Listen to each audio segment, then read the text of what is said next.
আসসালামু আলাইকুম। কেমন আছেন সবাই? সো আজকের টিউটোরিয়ালে আমি দেখাবো আপনি কিভাবে এই প্রবলেমটি সলভ করবেন। সো আপনি যদি ওয়ার্ডপ্রেস ইউজ করে থাকেন কিংবা এই প্রবলেমটি আপনি ফেস করেন, তাহলে আমি এই টিউটোরিয়ালে দেখাবো আপনি এই প্রবলেমটি কিভাবে সলভ করবেন।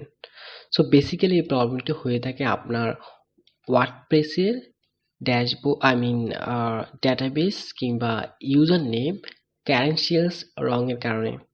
ওকে, আপনার যদি ওয়ার্ডপ্রেসের ডেটাবেস কিংবা ইউজার নেম রং হয় তাহলে এই প্রবলেমটি আপনি ফেস করতে পারেন। তো বেসিক্যালি এই প্রবলেমটি অ্যাকচুয়ালি আমি ইচ্ছে করে করেছি যাতে আপনাদেরকে দেখাতে পারি এই প্রবলেমটি কিভাবে আপনি সলভ করবেন। ওকে, এই ওয়ার্ডপ্রেসের সাথে আমি ডেটাবেসের নেমটি রং দিয়েছি যাতে আপনাকে আমি বুঝতে পারি কিভাবে প্রবলেমটি সলভ করবেন। সো প্রবলেমটি সলভ করার জন্য আমাদেরকে ড্যাশবোর্ডে সি প্যানেলে যেতে হবে কিংবা সি প্যানেলে যেতে হবে। So let's started. সো আমি সি প্যানেলে চলে যাচ্ছি।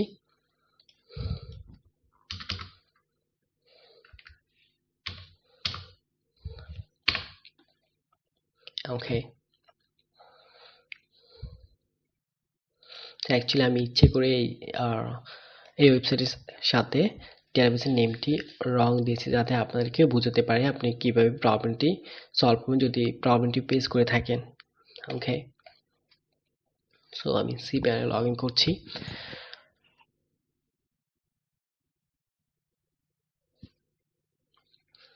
So credentials, so cPanel credentials.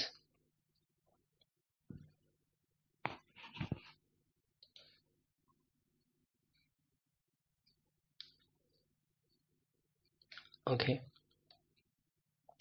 so first of all আমি দেখাচ্ছি আমার যে ডেটাবেসটি কানেক্টেড এই ওয়েবসাইটের সাথে, আমি ওই ডেটাবেসটি আপনাকে দেখাচ্ছি as well user name.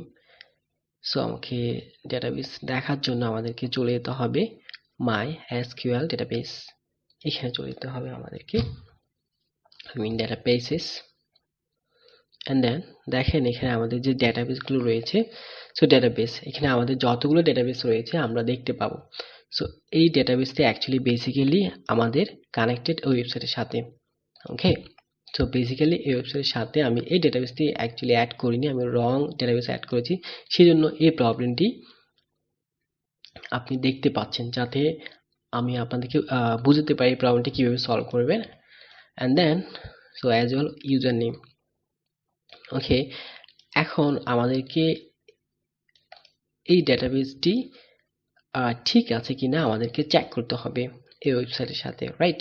So check করার জন্য আমরা কি করব, জাস্ট আমরা চলে যাব, জাস্ট আমি ডুপ্লিকেট করছি এটা, দেন আমরা চলে যাব।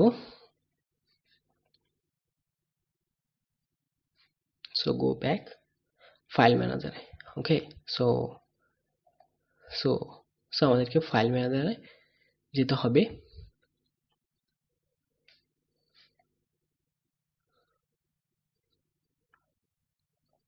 দেন পাবলিক HTML, এখানে যেতে হবে আমাদেরকে।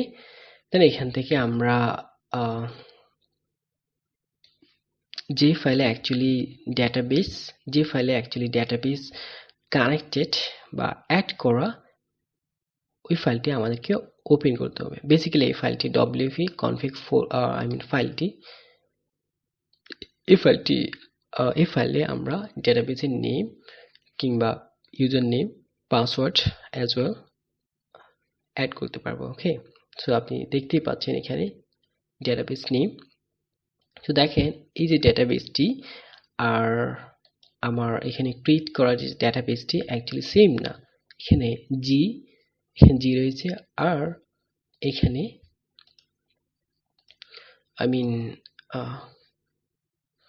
এখানে জি নেই। দ্যাট মিনস এখানে ডেটাবেসটি অ্যাকচুয়ালি রাইট না, রং একটি database, right? So G is missing here. So actually জিটা আমি মিসিং করেছি ইচ্ছা করে, যাতে আপনাদেরকে প্রবলেমটি সলভ করতে পারেন। সেই জন্য আসলে আমি এই রং ডেটাবেসটি দিয়েছি। ওকে, সো এই জন্য বেসিক্যালি আপনি এই প্রবলেমটি ফেস করতে পারেন। ওকে, সো দেন যখন আমি জিটা অ্যাড করব, right? So and this one is a real database name, and it's a now I mean this one is a real database, right? So দেখেন এই ডেটাবেসটি এখন এই ডেটাবেসটি I mean এটা আর এটা দুটোই সেম, রাইট? নাও আর এখানে ইউজার নেম রয়েছে, I mean DB user name আর পাসওয়ার্ড। ওকে, সো আপনি যদি চান যে এডিট করতে আপনার ইউজার নেম কিংবা ডেটাবেস পাসওয়ার্ড, সো এখান থেকে আপনি করতে পারবেন। দেন আমি যখন এখানে সেভ করব, দ্যাট মিনস আমরা রিয়েল ক্যারেক্টার দিয়ে ডেটাবেস নেম ইউজার নেম আর পাসওয়ার্ড, দেন আমরা সেভ করব এটাকে, সেভ চেঞ্জেস, অ্যান্ড দেন যখন আমি রিফ্রেশ করব তখন প্রবলেমটি সলভ হয়ে যাবে। অ্যাকচুয়ালি বেসিক্যালি আমি ইচ্ছে করে এই প্রবলেমটি করেছি যাতে আপনাদেরকে বুঝতে পারি এবং হচ্ছে আপনি কিভাবে প্রবলেমটি সলভ করতে পারবেন, সেজন্য আসলে আমি ইচ্ছে করে করেছি। দেখেন এই প্রবলেমটি সলভ হয়ে গেছে, আমার ওয়েবসাইটটি অ্যাকচুয়ালি ঠিক হয়ে গেছে, রাইট? তো বেসিক্যালি এই প্রবলেমটি হয়ে থাকে আপনার রং ক্যারেন্সিয়ালস ডেটাবেসের কারণে। ওকে, সো আপনি যদি এই প্রবলেমটি যদি ঠিক না করতে পারেন, প্লিজ আমার সাথে নক করেন। আমি হচ্ছে ওয়েব ডেভেলপার, আমার এই সেক্টরে অ্যাটলিস্ট 4 থেকে 5 ইয়ার্স এক্সপিরিয়েন্স রয়েছে। আর আপনি যদি আমার চ্যানেলটাকে ফলো করেন, আমি অ্যাকচুয়ালি যে প্রবলেম সলভ ফেস করেছি আমার জার্নিংয়ে, লাইক আমার 4 থেকে 5 বছর এক্সপিরিয়েন্স রয়েছে। আমি যা যা শিখেছি আপনাদেরকে আমি সবগুলা ডিটেলসে আমি শেখাবো, আপনি যদি আমার চ্যানেলটিকে ফলো করেন। সো আমার চ্যানেলটি সাবস্ক্রাইব করতে পারেন। সো দেখাবো নতুন একটা টিউটোরিয়ালে। Bye bye.